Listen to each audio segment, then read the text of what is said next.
Bonjour à toutes et à tous. Je vous remercie, au nom du collectif JDN 2024, d'avoir répondu à notre invitation pour cet hommage à Jean de Néman, à l'occasion du 80e anniversaire de son exécution le 2 septembre 1944 par les nazis.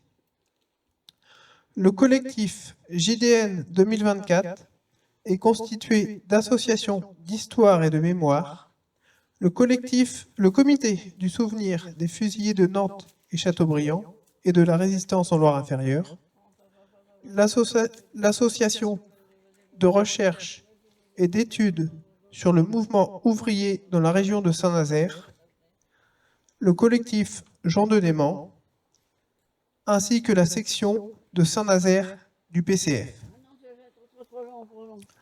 La ville de Saint-Nazaire s'associe, comme chaque année, à cette commémoration.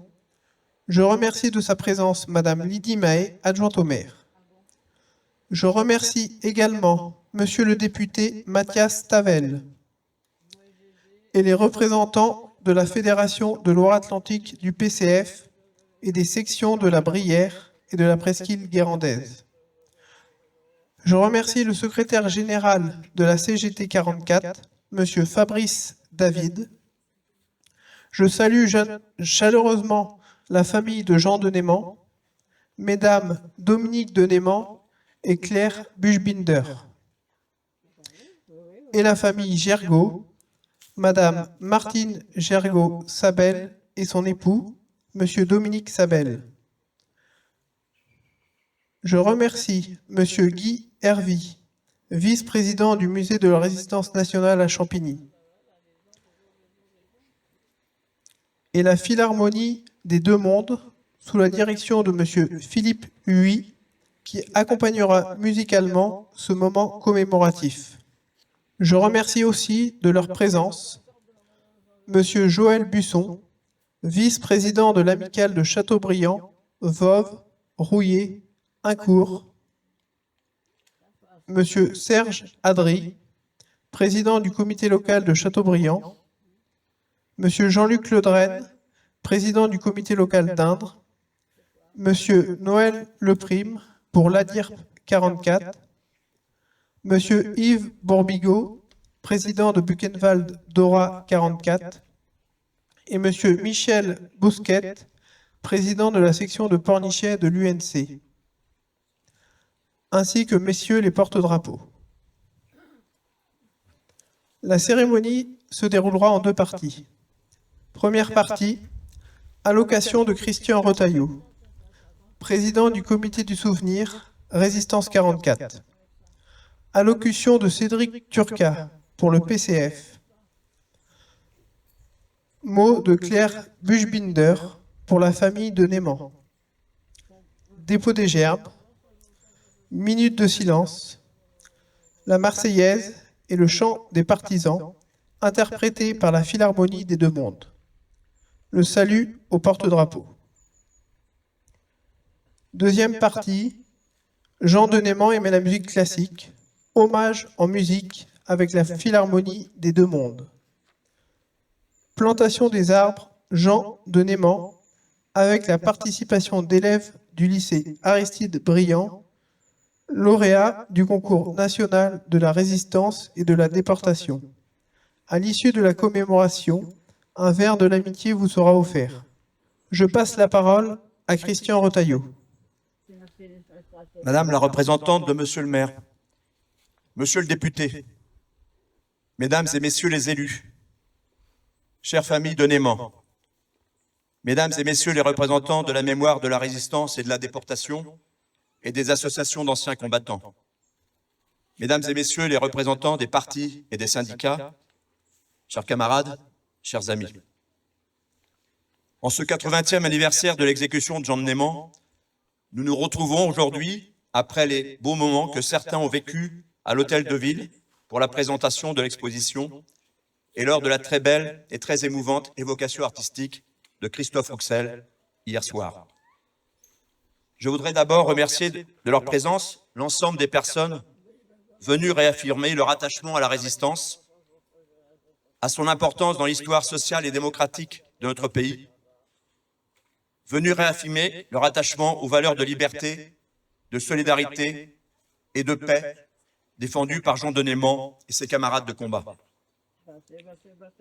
Cette présence est aussi, je crois, l'affirmation que leur combat doit être poursuivi.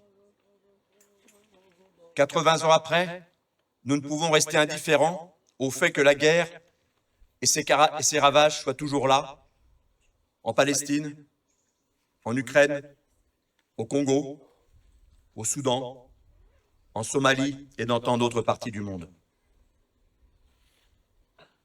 80 ans après, nous ne pouvons accepter que les idées racistes et xénophobes, abjectes, portées par l'extrême droite dans notre pays, soient de plus en plus présentes à l'Assemblée nationale et au quotidien dans les plus grands médias de notre pays.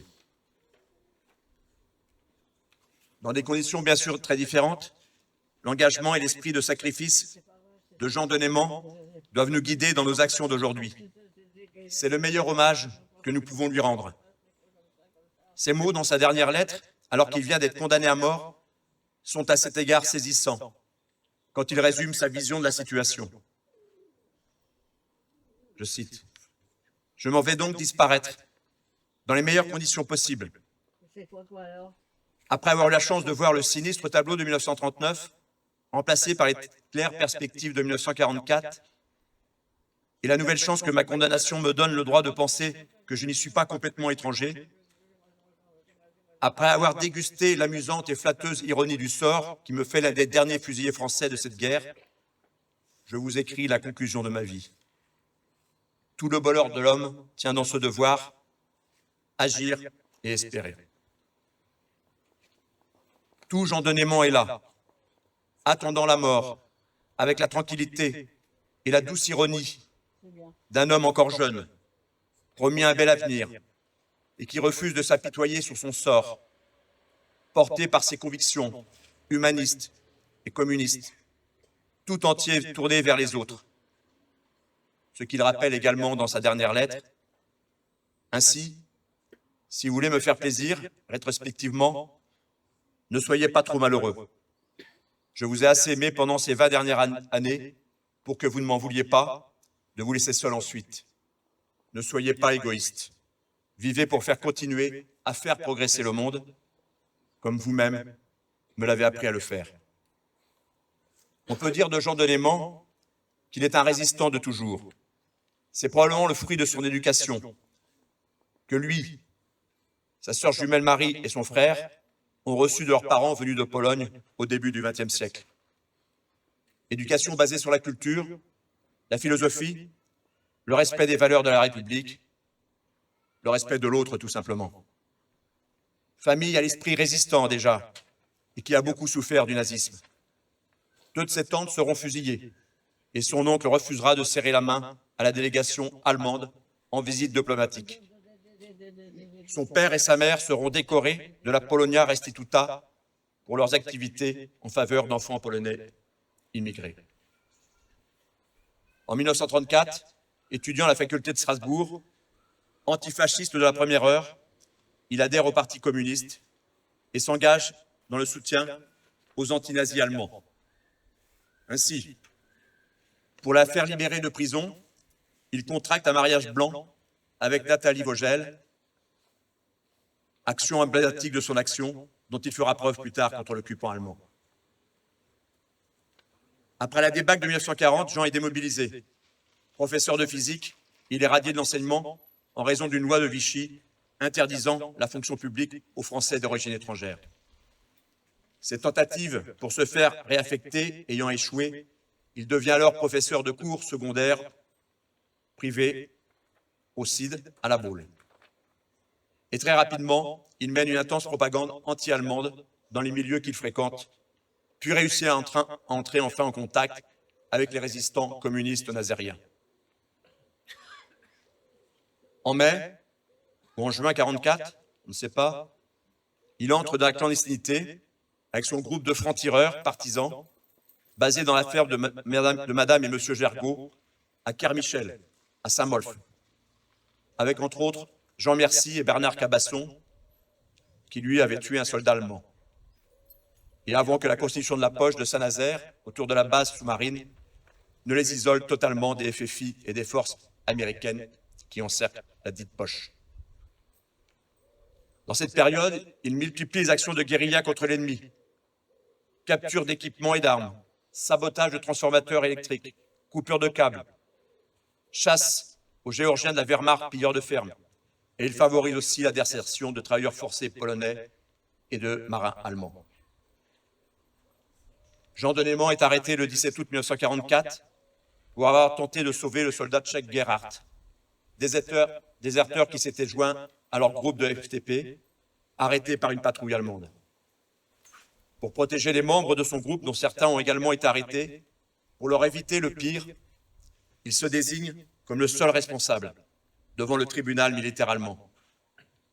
C'est un acte de courage et d'abnégation qui force l'admiration. Il est condamné à mort le 25 août et fusillé au château d'Alex le 2 septembre, à proximité de l'endroit où nous nous trouvons. Si nous célébrons aujourd'hui la mémoire et l'action d'un homme et celle des camarades de son groupe, nous nous devons d'évoquer également celles et ceux qui ont fait vivre la résistance à Saint-Nazaire et dans la presqu'île guérandaise, particulièrement active dès 1940. On le rappelle, vous connaissez l'évasion du cuirassé Jean Bart le 17 juin 1940, sans doute le premier acte de résistance collective, quand 350 ouvriers et encadrants des chantiers navals ont volontairement participé avec autant de militaires français à son départ vers Casablanca pour qu'il ne tombe pas aux mains de l'armée allemande qui allait bientôt entrer dans Saint-Nazaire. Les actions ont ensuite été multiples. Plus de 200 résistants seront les artisans et nombreux à en payer la vie, ici ou en déportation. Inscription anti-allemande, tract appelant à résister, sabotage, aide aux militaires britanniques après le drame du Locastria et au commando de l'opération Chariot le 28 mars 1942, sabotage de l'hydravion Arado à la SNKO, dont les auteurs ont été dénoncés, internés, déportés, Adrien Bercelli, René André, Jean Bourmeau, Jules Busson, dynamitage de la permanence de la LVF avec Albert Rocheteau, Jean Dréan, Georges Girard, le futur commandant Conan, avec l'aide des Dinamateros républicains espagnols, internés au camp Franco de Monteur de Bretagne, qui ont multiplié les sabotages pendant la construction de la base des sous-marins, sous la responsabilité de notre camarade Juan Escuer Gomis, et qui pour beaucoup d'entre eux ont été déportés et fusillés à Nantes, par exemple, en 1943. Aussi, l'action de Marthe Gallet et de Suzanne Mahé dans le transport des armes et des explosifs, des tracts, arrêtés, torturés, internés ou déportés. Aussi Maurice et Louisette Piconnier, Berthaud, Péricot, Bécard et tant d'autres comme André Lemal, fusillé à 17 ans, ou encore Hubert Caldecotte, Jean Dréan, Guy Leland, ou Labrousse, eux aussi fusillés au Mont-Valérien ou à Nantes, mais aussi Bérambeau, Sculot, Coquet et tant d'autres, internés, déportés ou fusillés. Mais aussi l'action du groupe Henri Mahé et Georges Tanchou de La Baule, du réseau JAD en lien avec les renseignements, ou encore le groupe gaulliste Litou de Saint-Liphard. Et c'est aussi le réseau Georges France 31, animé par Albert Vincent, Henri Fogel, Germaine Lardon, avec Henri Allanay et Jean Guiton, composé de nombreux francs-maçons spécialisés dans les renseignements et l'évasion d'aviateurs. On aimerait pouvoir toutes et tous les nommer.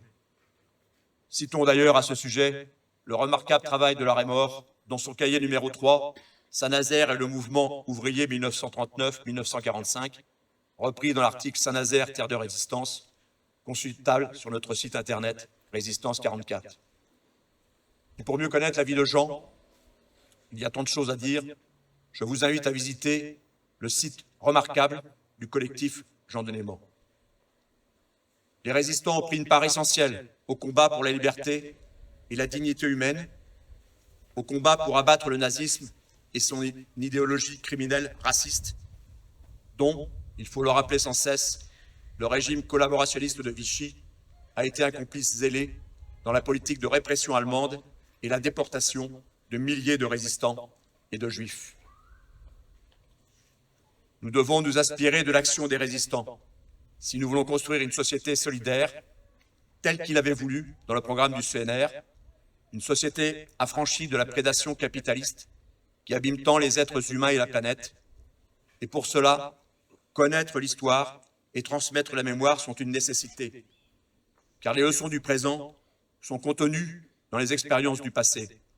Et à ce titre, je suis heureux de la présence aujourd'hui des élèves du lycée Aristide Briand qui nous montrent qu'il n'appartient qu'à nous tous d'y parvenir. Jean Denémant, avec son charisme, son rayonnement, son amour de la vie et des autres, sa soif de justice, son attitude héroïque est plus qu'un exemple. Il est l'image du monde dans lequel on voudrait vivre. Je vous remercie de votre attention. Je passe la parole à Cédric Turca.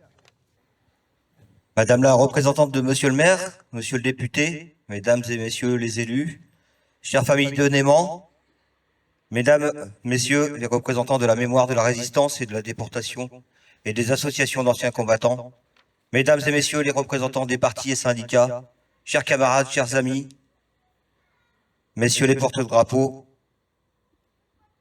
nous sommes réunis à nouveau en cette année 2024 pour commémorer le 80e anniversaire de l'exécution de Jean Denémant, fusillé par les forces d'occupation nazies le 2 septembre 1944, au moment où la France était en train d'être libérée. Honorer aujourd'hui la mémoire toujours vivante de Jean Denémant, pour nous ici, comme dans beaucoup de lieux de résistance en France, est un combat pour lutter contre l'oubli. Pour les uns, la volonté d'effacement tellement plus utile pour les autres. Il y a 80 ans, Jean Denémant tombait ici même, sous les balles nazies.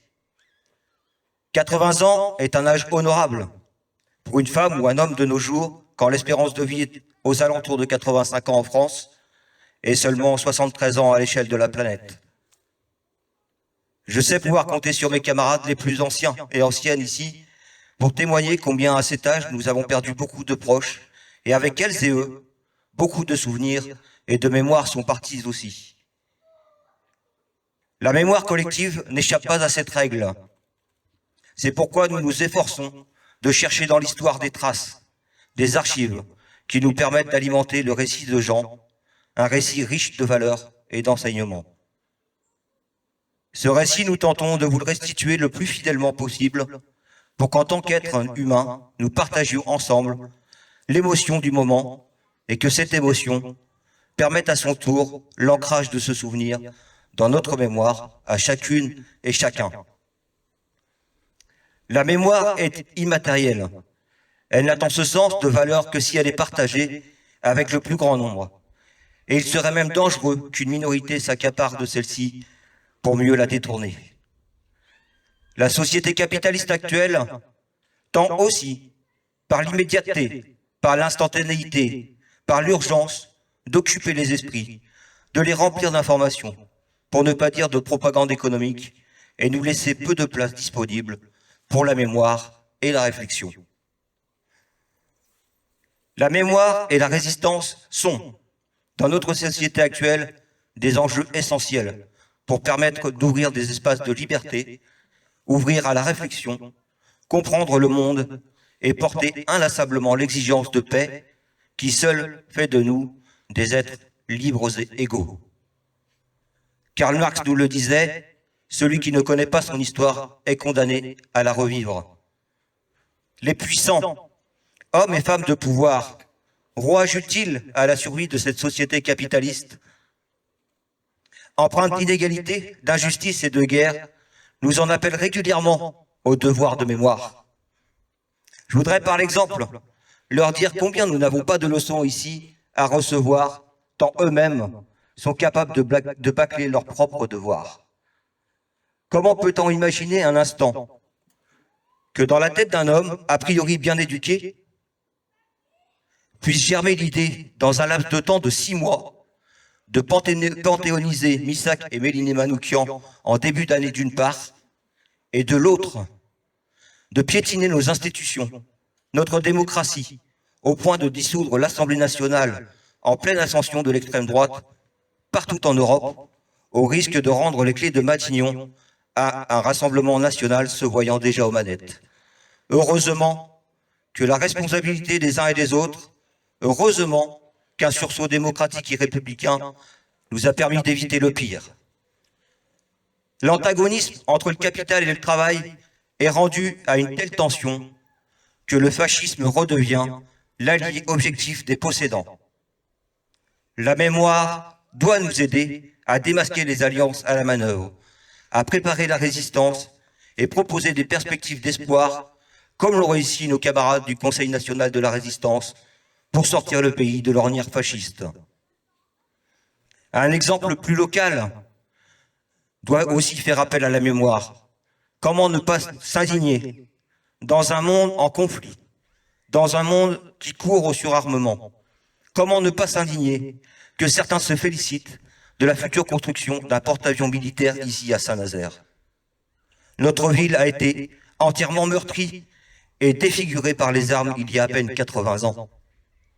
Sommes-nous fiers de participer au surarmement en cours, à l'émergence de conflits entre des puissances mondiales instables politiquement, des puissances d'où montent sans cesse le nationalisme et l'impérialisme? Nous sommes résolus ici, par respect de notre héritage, en mémoire du passé qui est le nôtre, à prôner un message de paix et de solidarité envers les peuples victimes de ces guerres, en Palestine, en Ukraine, évidemment, mais aussi dans de trop nombreux autres conflits sur la planète. À la construction de navires de guerre, nous opposons la construction de navires de paix et de développement humain durable. Allons plutôt chercher à construire des navires hôpitaux pour les populations qui souffrent de ces conflits, pour les populations forcées à l'exil, dont certains et certaines meurent à quelques milles de nos côtes. Vous l'aurez compris, mais comme mon camarade Christian l'a très bien fait, je me suis permis de me détacher de l'histoire de Jean de Néman, car il nous tenait à cœur, au vu du contexte politique, de mettre aussi cette mémoire et les valeurs qu'il portait au regard de ce que nous traversons à présent. Nous avons construit depuis 1 an maintenant ce 80e hommage, autour de cette phrase qui a donné son titre à l'évocation artistique qui a eu lieu hier soir sous la halle du Petit Maroc. Cette phrase, c'est « Héros de son temps pour notre temps ». Jean de Néman est un héros local de la résistance qui force le respect et nous donne la responsabilité de faire perdurer cette mémoire. J'en terminerai par une conviction toute personnelle, mais que je vous livre en partage. Respecter Jean de Néman aujourd'hui, c'est donner de la force à ses idées, à ses combats, à son idéal, au présent, pour construire un futur empreint de paix et de solidarité. Merci. J'invite Madame Claire Buchbinder pour la famille de Néman.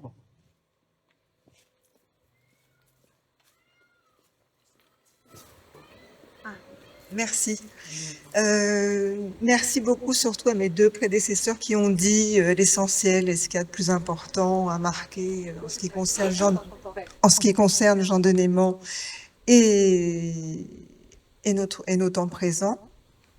Et ce que je voulais dire de notre côté à nous, famille, c'était l'immense reconnaissance que nous éprouvions pour vous toutes et tous qui êtes là. Et 80 ans après la mort de Jean, c'est vraiment extrêmement touchant. Ma fille, hier, qui a assisté à l'évocation historique, nous l'a dit. Jamais elle ne s'imaginait qu'autant de monde serait là pour son arrière-grand-oncle.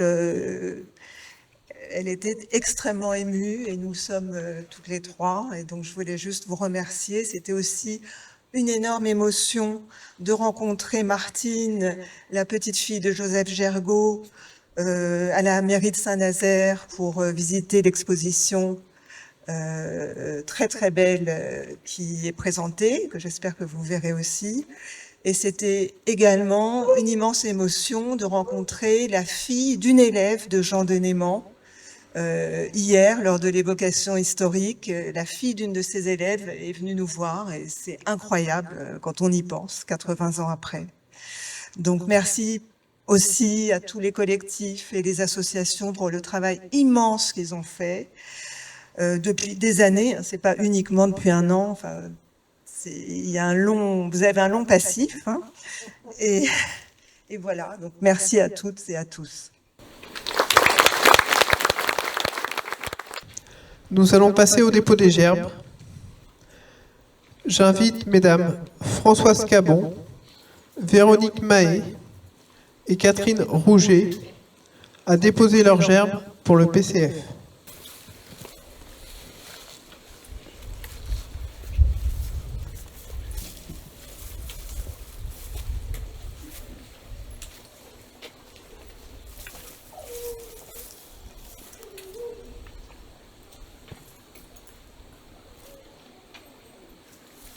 J'invite messieurs Christian Retailleau, Joël Busson, Serge Adry et Jean-Luc Ledrenne pour l'amicale et les comités du souvenir des fusillés de Châteaubriand et de Nantes à déposer leurs gerbes.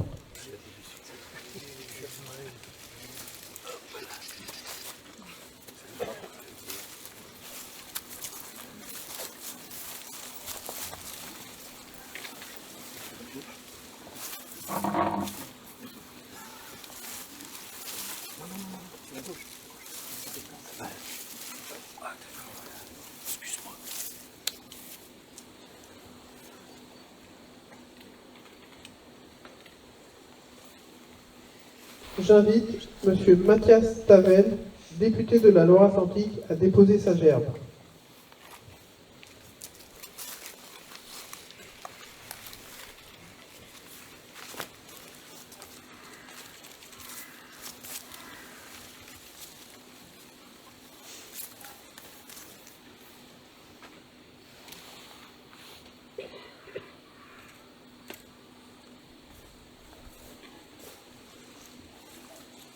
J'invite madame Lydie Mahé pour la municipalité de Saint-Nazaire à déposer sa gerbe.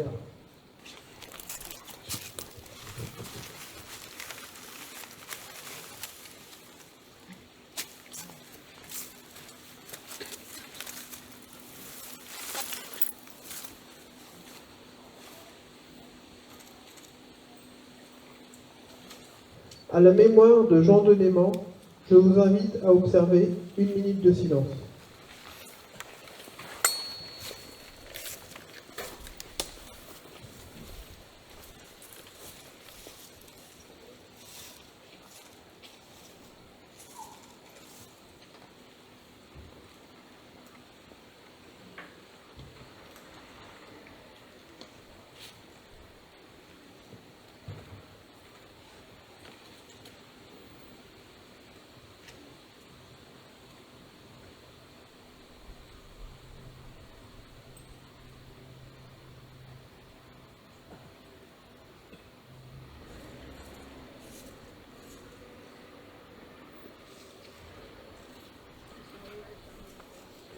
Merci.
J'invite les officiels à saluer les porte-drapeaux.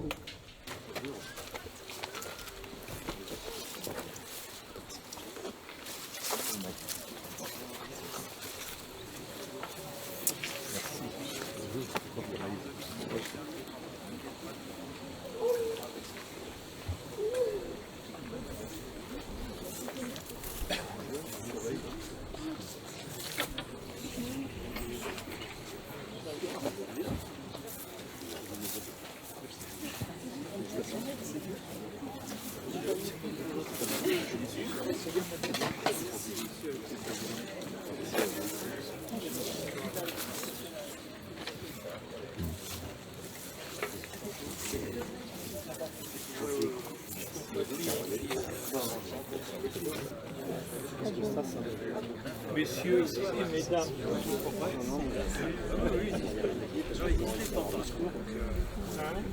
Je remercie, mesdames et messieurs, les porte-drapeaux. On a relevé le niveau.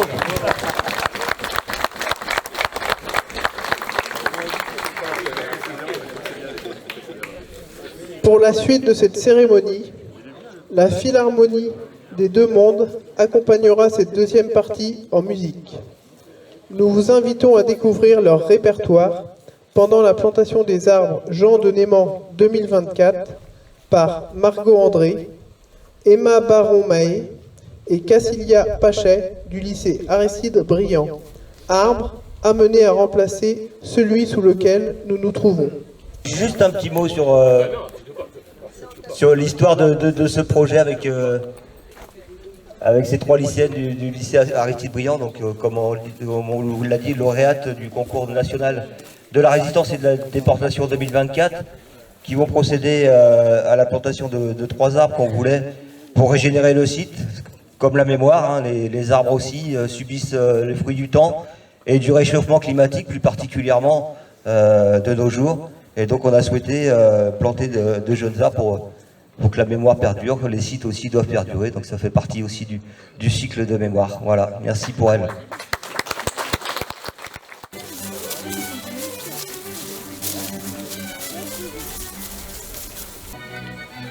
Là, vos armes. Merci. Merci. De la mienne.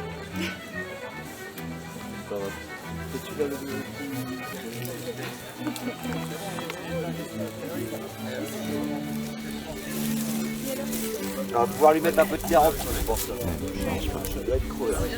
Allez-y, les filles.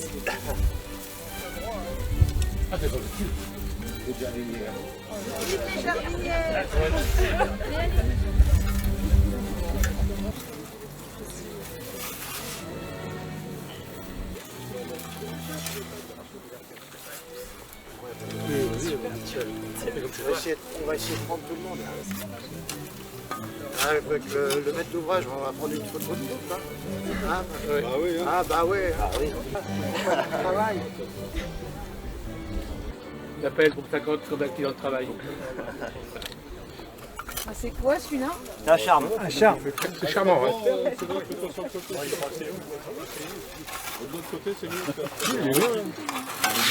Là, il se casse pas la...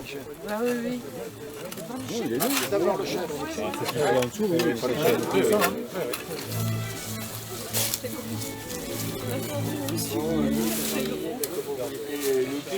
Comme ça, tu veux bien. Ah là, il y a plus, hein. Et c'est quoi celui-là? Un chêne. Un chêne aussi? Ouais.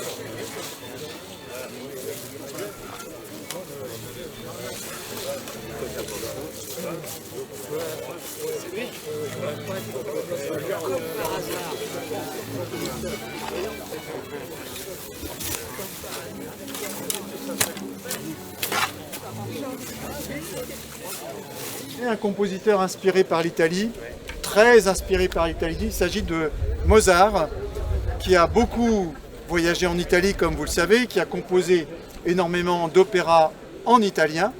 Et il a beaucoup aussi travaillé sur un genre très italien, lui, qui s'appelle la sérénade, hein, qui est une une œuvre qu'on joue le soir, comme son nom l'indique, et qui est typiquement italien.